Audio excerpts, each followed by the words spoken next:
নমস্কার। আমার YouTube channel বাঙালির আড্ডাতে আপনাদের স্বাগত। আমার আজকের বিষয় স্বাধীনতা, পথের দাবি ও সব্যসাচী সিনেমা। এই তো গত শনিবার আমাদের দেশে ৮০তম স্বাধীনতা দিবস মহা আড়ম্বরে পালিত হয়েছে। লালকেল্লায় প্রধানমন্ত্রী নরেন্দ্র দামোদর দাস মোদী জাতীয় পতাকা উত্তোলন করেছেন।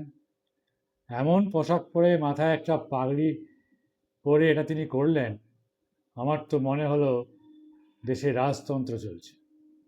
খাতায় কলমে তো আমাদের দেশ পৃথিবীর বৃহত্তম গণতান্ত্রিক রাষ্ট্র। স্বাধীনতার ৮০ বছর পর একটা প্রশ্ন স্বভাবতই মনে আসে যে আমরা কি পেলাম আর কি পেলাম। অনেক কিছুই পেলাম, আবার অনেক কিছুই পেলাম। যেমন গণতান্ত্রিক দেশে নাগরিক হিসাবে ভোট দেওয়ার অধিকার পেলাম সে ১৯৫০ সাল থেকে। কি পেলাম না, এর তালিকাটা বেশ দীর্ঘ। স্বাধীনতার এত বছর পরেও আমাদের দেশ দারিদ্র, বেকারত্ব, অনাহার ও সুখী রাষ্ট্রের সূচকে অনেক নিচের দিকে। কিন্তু এমনটা তো হওয়ার কথা ছিল না, তাও এমনটাই হলো। তার কারণ আমরা যে স্বাধীনতা পেয়েছি তা তো এক প্রকার ভিক্ষা করে পাওয়া। গান্ধীজির কিছু ভুল নীতি পরিকল্পনা এর জন্য দায়ী। আমরা যদি সুভাষচন্দ্র বসুর দেখানো পথে স্বাধীনতা পেতাম, সেটা হতো ছিনিয়ে নেওয়া স্বাধীনতা। সুভাষ বসু ভারতকে স্বাধীন করার জন্য যে পরিকল্পনা করেছিলেন তা এক কথায় ইউনিক। এরকম করে কজন ভাবতে পারে? আমার মতে তিনি একজন রোমান্টিক বিপ্লবী, যিনি স্বপ্ন দেখতে জানেন। যারা স্বপ্ন দেখতে জানে তারাই বিপ্লব করে, যারা স্বপ্ন দেখতে জানে না তারা বিপ্লবী হতে পারে না। এ বিষয়ে আরেকজনের উদাহরণ দেওয়া যায়, তার নাম বা তিনি হলেন চে গেভারা। ইংরেজদের শত্রু, তার বন্ধু, অর্থাৎ কাঁটা দিয়ে কাঁটা তোলা। এই উদ্দেশ্যে তিনি জাপান, জার্মানি, রাশিয়াতে গিয়ে প্রবাসী ভারতীয়দের নিয়ে একটি স্বতন্ত্র সেনাদল গড়ে তোলেন। সে তার নাম দেন আজাদ হিন্দ বাহিনী। গান্ধী এবং জওহরলাল তাকে নানাভাবে বিপদে ফেলার চেষ্টা করলেও তিনি কিন্তু আজাদ হিন্দ বাহিনীতে গান্ধী ব্রিগেড এবং নেহেরু ব্রিগেড বলে দুটো আলাদা ব্রিগেডের নাম রেখেছিলেন। সেই দল আজাদ হিন্দ বাহিনী ঝড়ের বেগে ইম্ফলে ঢুকে ভারতের স্বাধীন জাতীয় পতাকা তোলেন এবং স্বাধীন আজাদ হিন্দ সরকার, ব্যাংক ও নানাবিধ কর্মযজ্ঞ চালু হয়ে যায়। ঠিক সেই সময় জাপান, জার্মান এই যে শক্তিটা, এরা দ্বিতীয় বিশ্বযুদ্ধে পরাজিত হয়, নেতাজির সমস্ত পরিকল্পনা ব্যর্থ হয়। এই প্রচেষ্টা যদি সফল হতো তাহলে ভারতীয় উপমহাদেশ একই সঙ্গে উপমহাদেশ স্বাধীন হতো, অর্থাৎ ভারত, বাংলাদেশ, পাকিস্তান, বার্মা, আফগানিস্তান, এই যে উপমহাদেশ, এটা একসাথে স্বাধীন হতো আর সাম্প্রদায়িক কোনো ভেদাভেদ থাকতো না। নেতাজি সুভাষচন্দ্র বসু এটাই বলতে চেয়েছিলেন, এটাই করতে চেয়েছিলেন, যে উপমহাদেশের স্বাধীনতা এবং অসাম্প্রদায়িক একটা ব্যাপার স্যাপার চালু করতে চেয়েছিলেন।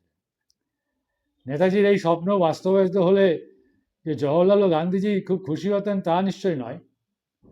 সেই যে কংগ্রেস 1885 সালে প্রতিষ্ঠিত হয়েছিল, সেই দল বুঝতেই পারল না যে কিভাবে স্বাধীনতা আন্দোলন করা উচিত। কখনো চরমপন্থী, কখনো নরমপন্থী, এরকমভাবে স্বাধীনতা আন্দোলন চলতে থাকে। একসময় সুভাষ বসুকে এমন অপমানিত করা হয় কংগ্রেস থেকে যে তিনি আলাদা একটা দল গঠন করেন, যার নাম ফরওয়ার্ড ব্লক। তারপরে তিনি একাধিকবার জেলে গেছেন, বিভিন্ন জায়গাতে তার উপর অপরিসীম অত্যাচার হয়েছে, কিন্তু তার একটা মাত্র ব্রত ছিল যে দেশকে স্বাধীন করা। সেই জন্য তিনি ইংরেজদের অধীনে যে বড় চাকরি ছেড়ে দেন, তিনি দেশকে স্বাধীন করার জন্য বাইরে চলে যান। বাইরে থেকে দেশের যারা শত্রু তাদের সাথে হাত মিলিয়ে দেশকে স্বাধীন করার চেষ্টা করেন। প্রায় স্বাধীন করে ফেলেছিলেন, যদি না সেই সময় সেকেন্ড ওয়ার্ল্ড ওয়ারে তাদের পরাজয় হতো, তাহলে তিনি দেশকে স্বাধীন করে ফেলতেন 1947 সালের অনেক আগেই। কিন্তু তা হলো না। যাই হোক, এটা ডেস্টিনি। তারপর তার সঙ্গে যা হলো, জওহরলাল নেহরু, গান্ধীজি, নেতাজি সুভাষচন্দ্র বসুর পরিবারের বেশ কিছু মানুষ, তারা এটা প্রচার করতে চাইলেন, যেটা আসলে নেতাজি সুভাষ নিজেই প্রচার করেছেন, যে 1945 সালে তাইওকুর বিমানবন্দরে প্লেন দুর্ঘটনায় তিনি মারা গেছেন। আসলে তো তা হয়নি। তারপরে উনি ৮০ দশক পর্যন্ত বেঁচে ছিলেন। ১৯০০ যে বাংলাদেশ যে মুক্তি আন্দোলন, মুক্তিযুদ্ধ, সেখানেও তিনি সেখানেও তার প্রভাব ছিল। আরও নানা রকম প্রভাব ছিল। যে মানুষটা মারা যাওয়ার পর প্রায় হাজার হাজার লোকের উপস্থিতি হওয়ার কথা ছিল, সেই মানুষটা যখন ৮০ দশকে সম্ভবত ১৯৮৮ সালে মারা যান, তখন মাত্র ৪-৫ জন লোক ছিল। কি নির্মম পরিহাস! যেই লোকটা, যেই ভদ্রলোক ভারতকে স্বাধীন করার জন্য সর্বস্ব পণ করেছিলেন, তাকে কোনোভাবেই ভারতে ঢুকতে দেওয়া হয়নি, বা তিনি নিজে ঢুকতেও চাননি। কারণ সেকেন্ড ওয়ার্ল্ড ওয়ারে হেরে যাওয়ার পরে যারা হেরে গেছিল তাদেরকে যুদ্ধপরাধী ভেবে বন্দি করা হয়েছিল। আজাদ হিন্দ বাহিনীর অনেক সেনাদের এই আমাদের বারাসতের নীলগঞ্জের মাঠে তাদের ফাঁসি হয়। সুভাষচন্দ্র সেরকম কিছু পরিণতি হতো, কিন্তু তিনি বের হন। তিনি ফয়জাবাদে গুমনামি বাবা বা ভগবান স্বামী বলে থেকে গেছেন এবং অনেক পরিকল্পনা করেছেন এবং ভাবছিলেন যে যদি তৃতীয় বিশ্বযুদ্ধ শুরু হয় তাহলে সেকেন্ড ওয়ার্ল্ড ওয়ারের পরে এই নিয়মটা আর লাগু থাকবে না, তখন তিনি বেরোবেন। যাই হোক, থার্ড ওয়ার্ল্ড ওয়ার হয়নি, তিনিও বেরোতে পারেননি।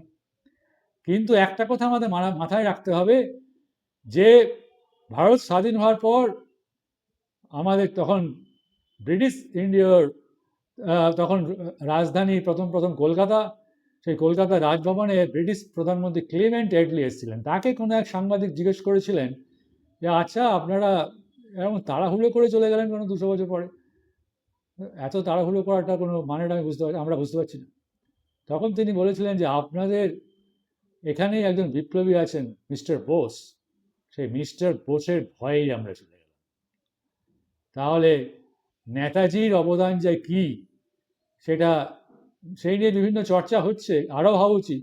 কিন্তু কিছু কিছু মিথ্যে কথা বলা হচ্ছে, নেতাজিকে মেলাইন করার চেষ্টা করা হচ্ছে, সেগুলো অবিলম্বে বন্ধ করা হোক।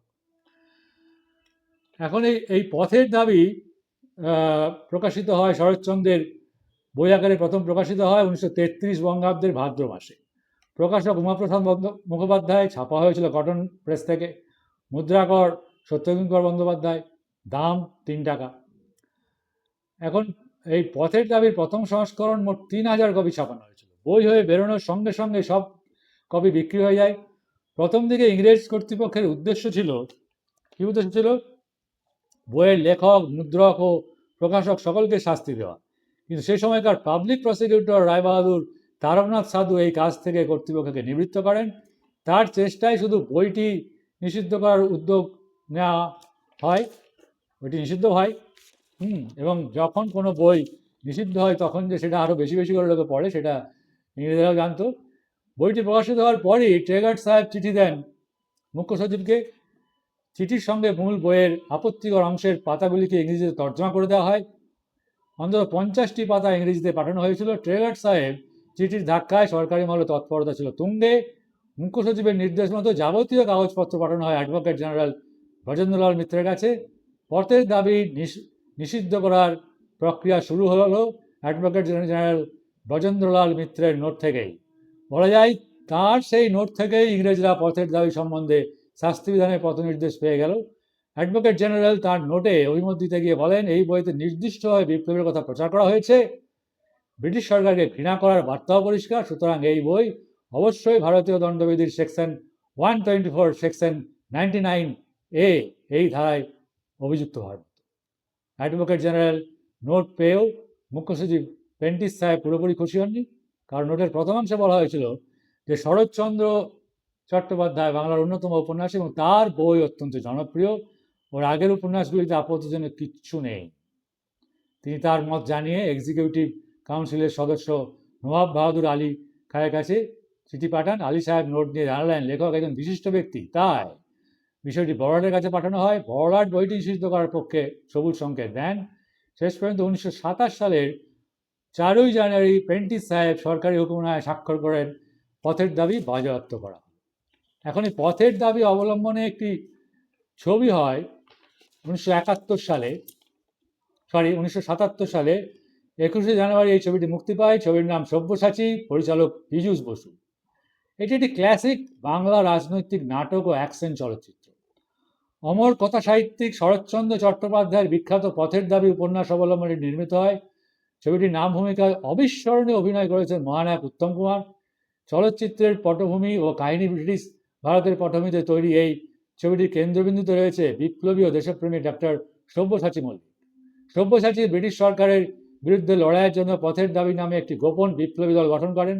ছদ্মবেশ ধারণ ও একাধিক ভাষা বলায় পারদর্শী হওয়ায় ব্রিটিশ পুলিশ তাকে সহজে ধরতে পারে না।